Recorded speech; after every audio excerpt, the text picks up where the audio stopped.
Dalam menyusun RKPD Kabupaten Bogor tahun 2024 di wilayah Kecamatan Cibung Bulang tahun pelaksanaan 2023, Musrenbang tingkat kecamatan terlihat dan digelar di Aula Kantor Kecamatan Cibung Bulang pada Kamis pagi.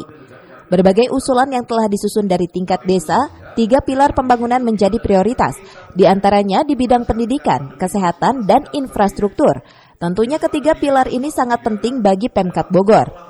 Seperti bidang pendidikan, di wilayah Kecamatan Cibung Bulang sebanyak 27 sekolah menjadi perhatian, baik rehabilitasi maupun revitalisasi. Hal ini sebagai wujud dalam menuntaskan wajib belajar 9 tahun dan memutus angka putus sekolah.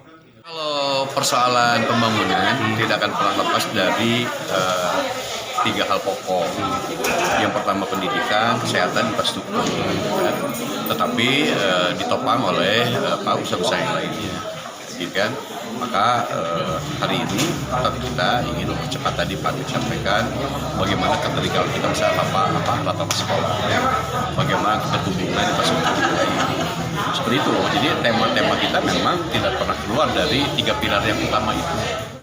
Sesuai dengan kebijakan nasional kan kita pengennya di angka 9 atau 9 tahun wajib belajar itu, akan tetapi kendalanya tuh sebetulnya sama tadi apa yang disampaikan oleh staf ahli, bahwa RLS ini harus juga diikuti oleh kemauan masyarakat untuk sekolah.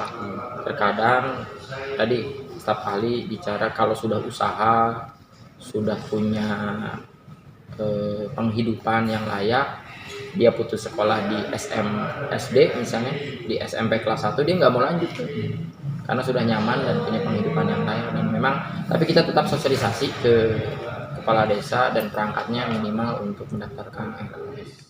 Dari Cibung Bulang, Kabupaten Bogor, Iman Abdurrahman melaporkan.